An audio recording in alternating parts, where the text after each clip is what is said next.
Travis Wayne Goodsell, back from my run. I'm gonna do a little video clip, and I'm not gonna speak in it. It's just gonna be quoting scripture for you about coming unto Christ, the real Christ, not anybody's interpretation of who they believe Christ is. Again, fruits. Faith without fruit is dead. Gotta have fruit. And so I'll go over the simple scriptures. It's not going to be long, but people have had the scriptures all this time and have been clueless of who to look for. And I'll probably make that my introduction video on YouTube.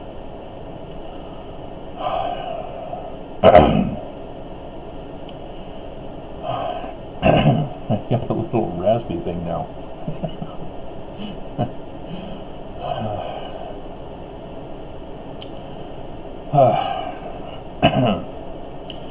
So I'm expecting that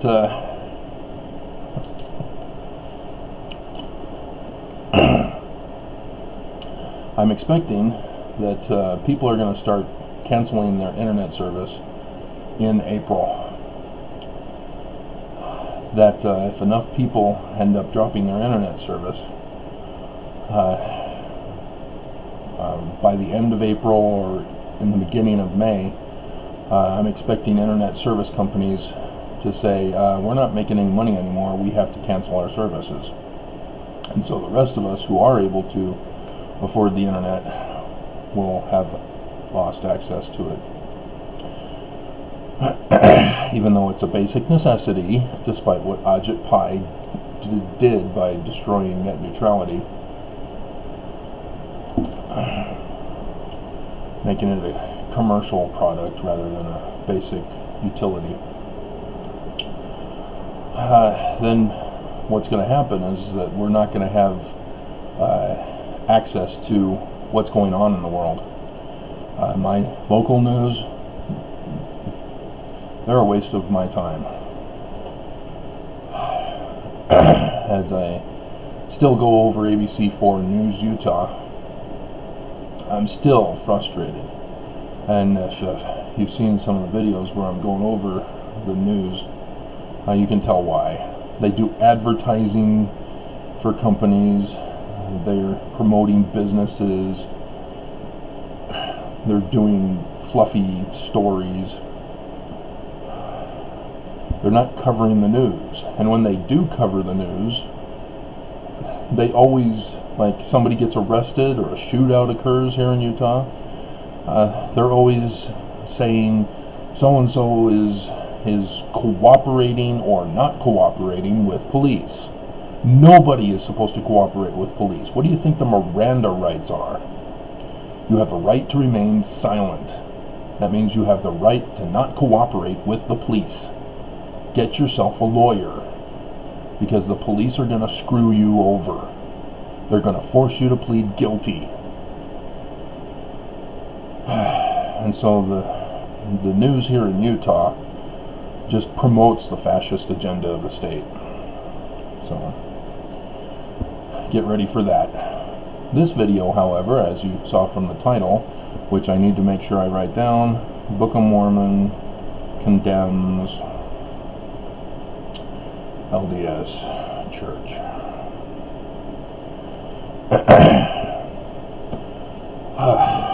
And so first we need to explain that the Book of Mormon, for the Mormons, is the official doctrine of the church. It's the keystone of their religion. And so, Mormons, you know this. And yet you still go around saying the church is true. Oh, we're so grateful for Nelson. My ex had if you've seen my previous videos from last week, we had it out on the phone where she was condemning me for being an apostate, for not trusting in the church and Nelson, and I was countering by saying she's betrayed the Book of Mormon. Abominable church. Okay. Because the Book of Mormon, as all Mormons know, starts off in the beginning with Nephi talking about his dream of the tree of life and the iron rod. Now, Mormons know the Book of Mormon is the iron rod. Article of Faith number 8. We believe the Book of Mormon to be the Word of God. It's not complicated. But Mormons make it complicated when there's a conundrum that they're faced with. And there's been conundrums ever since Brigham Young. Thus my book, the Brigham Young or Mormon Conundrum or Brigham Young Conundrum or something like that. And I had Brigham Young as the picture in the publication. But I was trying to help her understand that she needs to cling to the Book of Mormon. Not the church, not Nelson. They must conform to the teachings of the Book of Mormon. And otherwise she's straying off into the forbidden paths of darkness and the mists of darkness and the filthy waters and the great and spacious building. And so we hung up on each other, and yesterday she emailed me to call her, and I emailed back why. And all it was that she had made her decision that she's going to stick to the church and Nelson. So, yeah, bye-bye, baby, bye-bye, she said in an email, and that was all she wrote. Is that NSYNC or Backstreet Boys, or who is that?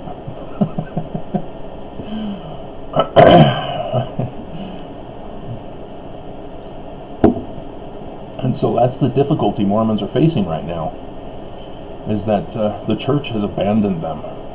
Nelson has abandoned the Mormons. He's closed the church, he's closed the temples.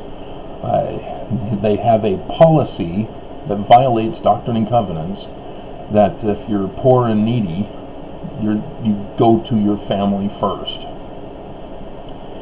for being taken care of. You stay away from the church as much as you can, because if you get welfare from the church, you're therefore wicked and you're undeserving of celestial glory, because you're not paying your tithing to be worthy to enter into the temple. And we'll get to that in this conclusion. So, in the Book of Mormon, as Mormons are supposed to look for the Book of Mormon, look in the Book of Mormon for answers in their daily lives. And so if the church is true, it needs to conform to the Book of Mormon. And there are only two churches, as it's referred to in the Book of Mormon. The true church, because it's based on a real God. And that's what Mormons don't understand. They think, oh, well, the true church is whatever church we believe and feel is right, and everybody else is therefore wrong. No. It has to be based on a true God. And so Christianity claims they're the true church, but it's not a true God. It goes back to Constantine, who was Christ, by the way. You guys do understand Constantine was Christ. He was anointed. He was the king of Rome, and therefore the great high priest of the Roman churches. And so when he took over Christianity, he was taking over the church as Christ. And Christians don't want to admit that, just like Mormons don't want to admit their church is wrong too. As Brigham Young claimed to be Christ, the king of Deseret, the great high priest. So, this is what Mormons have been told to look for. The great and abominable church in 1 Nephi chapter 13. And it came to pass that I beheld this great and abominable church, and I saw the devil was the founder of it. And we know that the devil The Book of Mormon and other Book of Mormon or Mormon scriptures cover how the devil functions in people's lives. He doesn't appear. He gives people ideas. There's counter revelations in our mind, differing seeds, and the parable of the seeds in the Gospels goes over that. You know, there's the wicked person who plants bad seeds, and they grow up thorns and thistles that choke the good seeds of the wheat. Good revelation. And again, notice, by their fruits ye shall know them. And so this is what you're looking for with Lucifer's church. I saw gold and silver and silks and scarlets and fine twined linen and all manner of precious clothing, and so wealth, intense wealth. Now, are they taking care of the poor? No, because let's see, they're destroying the saints and bringing them down into captivity. They're not prospering the saints and giving them freedom, agency. See, the devil takes away agency. God gives agency, makes people prosperous. And so this is what you're looking for in a church. Is the Church of Jesus Christ of Latter-day Saints filthy rich? Yes. Hundreds of billions of dollars. They just withdrew their stocks from the stock market. If you're not paying attention, they're taking their money and running. And so what are they doing for the saints, the Mormons? They close the church. They close the temples. Mormons continue to pay tithing unless they've been fired. But now all Mormons have been denied the church. They've been denied the temple rituals. And Nelson already in his beginning conference took away the high priest office. That's essential for exaltation. And so now let's go to the words of Jesus in the Gospels. This isn't plagiarized in the Book of Mormon, but this is crucial to understanding how to identify if the Mormon church is true or not, because Jesus just goes off on the Pharisees. It is so awesome. Chapter 23 of Matthew. Okay, and again, verse 13. Now, the whole chapter is just him, hypocrite. Hypocrites, hypocrites, hypocrites. And so, blind guides. So, here we go. Jesus, I'll start at the beginning. Then Jesus spoke to the multitude and to his disciples, saying, the scribes and Pharisees sit in Moses' seat.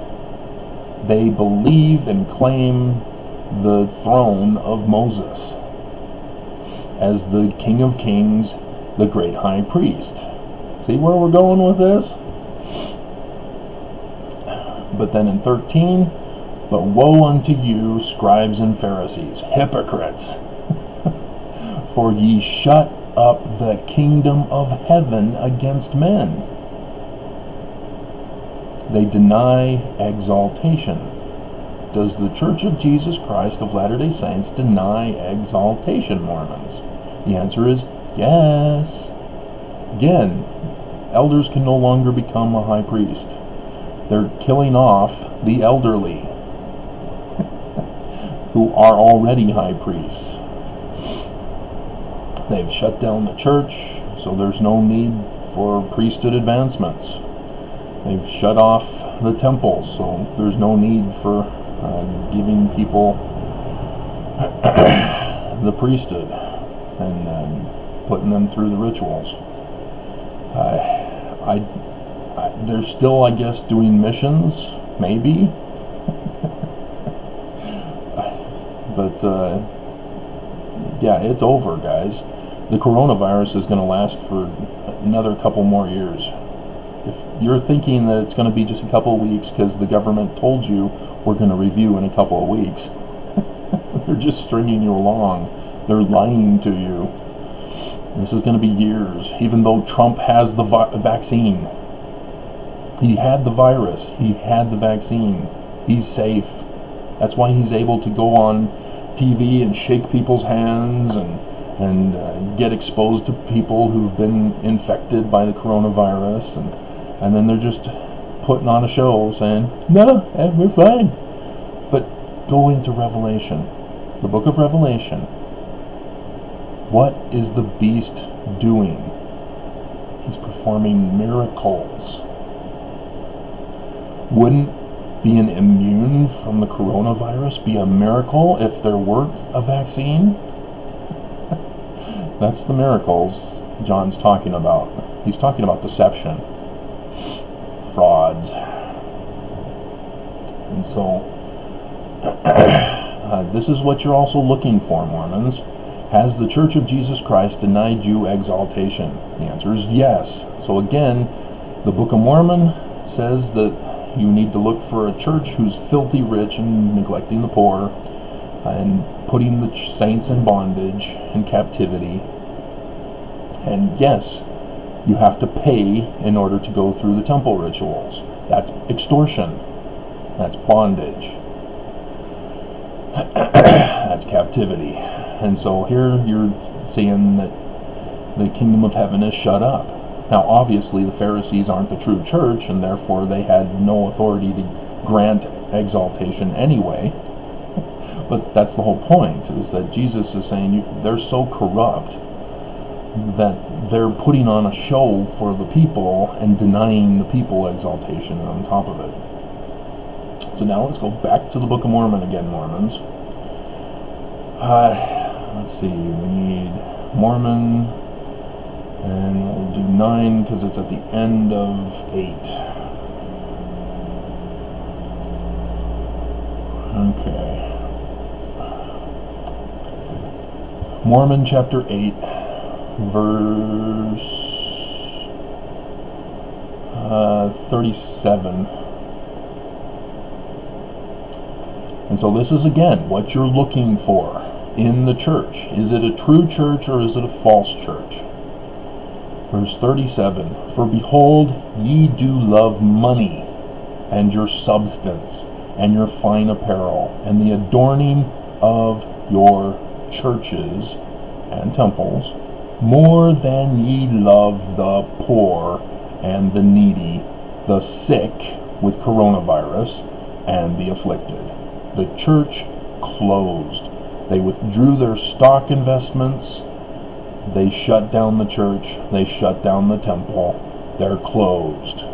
And they aren't implementing a preparation of storehouses around the world because they didn't bother to build them.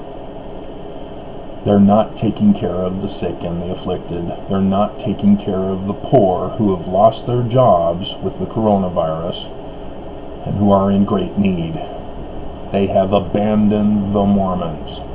So again, Mormons, I ask you,